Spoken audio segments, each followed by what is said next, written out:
Welcome to part 2 of my top 5 Doctor Who videos, which will be a look at the second Doctor this time. By the way, I've moved back to uni, hence why I have a different background now, but let's begin.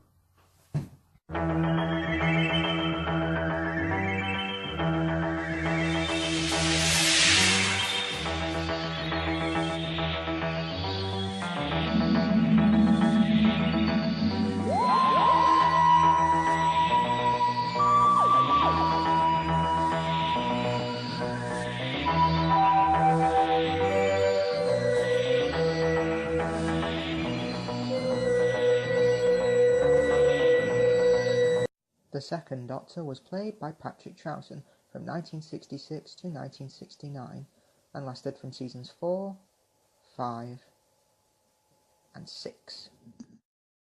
Characterisation-wise, he was eccentric and comedic Doctor, but also had a manipulative side to him. In terms of his character, he influenced incarnations that were to come in the future. For example, his comedic side can be found in the 4th Doctor, his energy can be found in the 5th Doctor, his manipulative side can be found in the 7th Doctor, and even his look and overall character influenced the 11th Doctor in the new series. I love this character of the Doctor, and it's the reason why he's my favourite. He's simply brilliant. His era also had the longest serving companion in terms of episodes, and that's Jamie McCrimmon, a Highlander from 1746 Scotland. The reason he's my favourite companion is because the chemistry that Patrick Troughton, who played the Doctor, and Fraser Hines, who played Jamie, had brilliant chemistry, and you could tell they became friends while they were working. Now let's begin my favourite stories of his.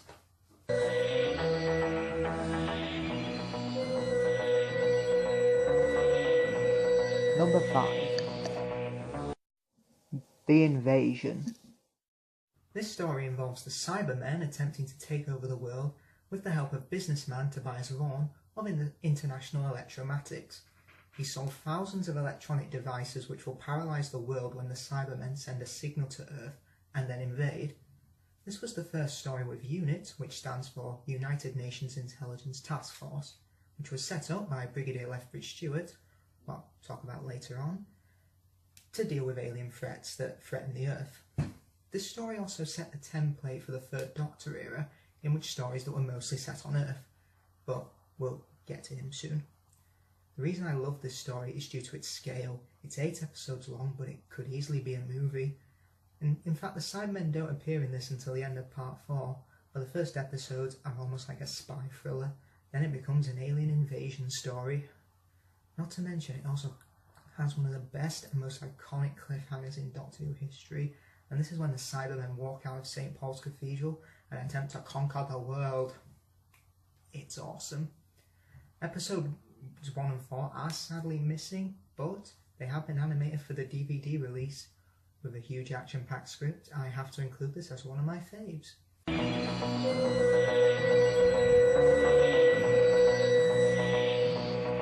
Number 4.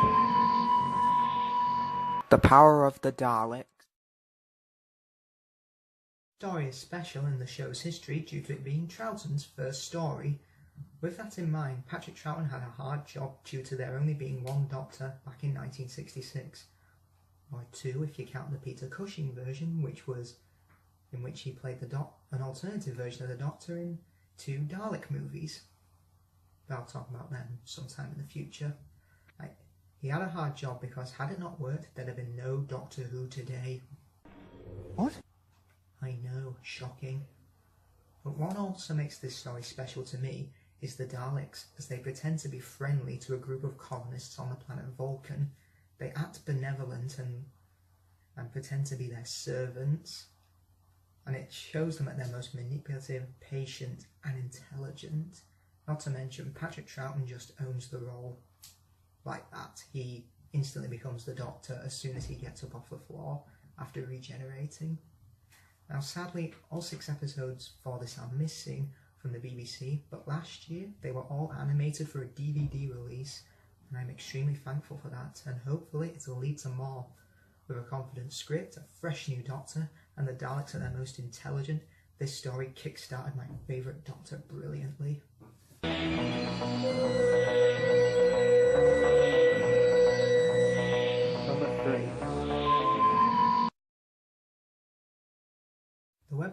is one of Doctor Who's best base under siege stories, and if you've watched my previous video on the first Doctor, you know I'm a huge fan of that genre.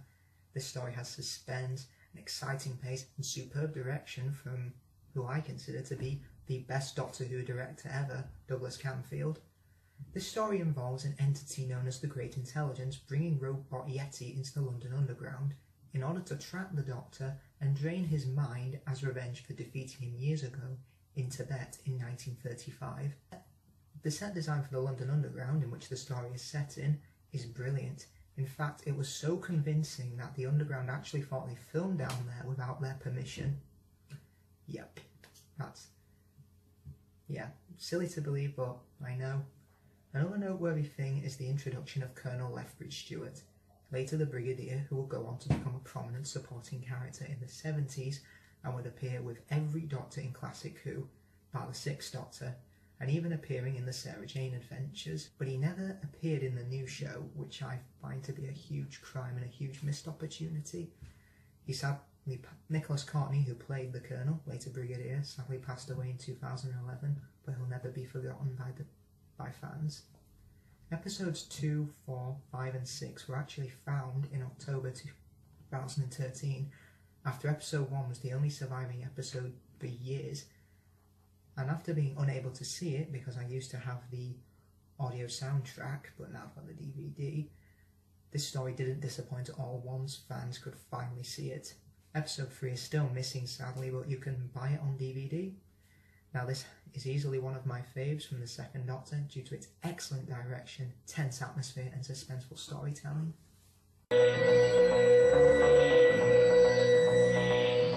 Number 2. The War Games. We now go to the end of the Second Doctor era with the War Games. This story is one of the longest in the show's history due to it being 10 episodes. That's 4 hours long, but trust me, it's never dull. This story involves a group of warlike aliens called the Warlords, I'll give you 3 guesses what they do, who have taken many different wars from the Earth and put them on an alien planet to form a giant army to conquer the universe. Why choose humans, you might ask? We're apparently the most suitable recruits for their armies because we've killed each other so many times, and that's pretty evident when you count how many wars appear in this story. Another noteworthy thing is that this also features the first appearance of the Time Lords. They appear because the Doctor has no choice to call for help because the situation is too big for him to handle. But part of the Doctor's character in the 60s that he was on the run from them since the start and he's terrified of them. And it ends on a quite downbeat note. It sees the Second Doctor at his most vulnerable and scared, but he has no choice. This marked the end of the Second Doctor. Jamie McCrimmon, Zoe Herriot, one of the Second Doctor's female companions, and in Black and White Who and 60s Who in general, Jamie and Zoe's goodbye scene at the end is so heartbreaking, and the only one who says Classic Who has no emotion is incorrect. With an ambitious plot, a downbeat ending and full of action, this story easily makes it to my top 5.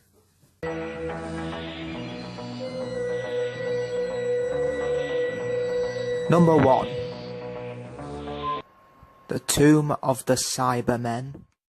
The reason this is my favourite Second Doctor story because it has the best atmosphere, pacing, suspense, a great supporting cast, and the Cybermen at their most creepiest. Up there with the 10th planet, I'd say. A team of archaeologists are searching the universe for the last remains of the Cybermen on Telos, hoping to unlock the secret as why they died out 500 years ago. The reason is simple, but brilliant. The Cybermen set up complicated traps in their tombs so they can capture the best humans, the most intelligent, and have them become a new race of Cybermen. Similar to the Daleks in Power of the Daleks, which I just mentioned, the Cybermen are patient, but they also use human beings being nosy and inquisitive as an advantage, as they know they'd be released eventually because it's in our nature to be inquisitive. Troutman is at his best here, being funny, cunning, manipulative, and above all intelligent. This also contains another iconic scene from the Cybermen as they break out of their tombs. I don't care what you say, that is incredible. This story also made Matt Smith, the 11th Doctor, a fan of Doctor Who, as when he was preparing for the role back in 2009, he watched this story as, research, you could say, and he rang Stephen Moffat, the then showrunner, to tell him how brilliant the story was, with atmosphere, creepy and intelligent Cybermen, and Troughton being just outright amazing. This is why I've got to put this as my favourite story from his era. Well everyone, that's all from me. I hope you enjoyed the video. Be sure to like, comment, subscribe, and follow me on Twitter. I'll put a link in the description below, and I will hopefully see you all next time. Goodbye.